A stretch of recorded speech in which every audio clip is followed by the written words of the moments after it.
Il faut y être, et ne serait-ce que pour une raison, les idées, le fait d'agiter des idées, le fait de discuter ensemble est important, et d'autant plus important que les trois quarts de la classe politique n'ont plus idée de rien, ils sont dans la bienséance, ils sont dans le gnangnan, ils sont dans une sorte de post-abbé Pierre lacrymal, de chialer sur les uns et les autres, les malheureuses victimes de ceci, de cela, mais en fait ils n'ont aucune espèce d'idée nouvelle. Une grande partie de la classe politique n'a plus d'idées, ne dit plus que des choses bienséantes de manière à se faire apprécier et entendre d'un certain nombre de journalistes.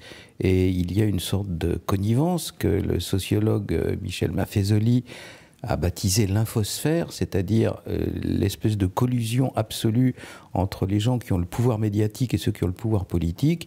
Et là-dedans, vous avez une espèce d'acceptation totale des lois, des règles, des oukases de ce que j'appelle moi la DGSI, c'est-à-dire la Davos Goldman Sachs idéologie, ce qui se dit de bienséant tous les ans à Davos, et ce devant quoi il faut souvent et même totalement se prosterner.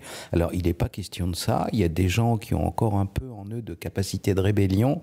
Il semble qu'ils soient à la fin du mois de mai à Béziers, et avec quelle joie je serai parmi eux. Vous aurez des gens qui ont des opinions, c'est-à-dire qui ne sont pas prosternés devant la bienséance. Vous aurez des gens qui savent de quoi ils parlent, ce qui est révolutionnaire, hein, de faire parler des gens qui savent de quoi ils parlent. Vous avez, comme ça, sur les radios et sur les télévisions, un certain nombre de zèbres, là, qui, au fil des années, le lundi matin, ils vous parlent de la vie amoureuse du scarabée doré, le mardi, de la culture des pommes de terre en Basse-Provence, et ainsi de suite. Et donc, tout ça, c'est creux, c'est vide. Les mots ne sont plus employés, on ne désigne plus rien, et à force de ne plus rien dire et de ne plus rien désigner, on, naturellement, en termes de, dans mon domaine, hein, en termes de danger et de menaces, mais c'est pareil dans le monde médical, on finit par s'interdire de soigner. Quand on ne nomme pas les choses, on ne peut pas les comprendre, et quand on ne peut pas les comprendre, on ne peut pas les traiter.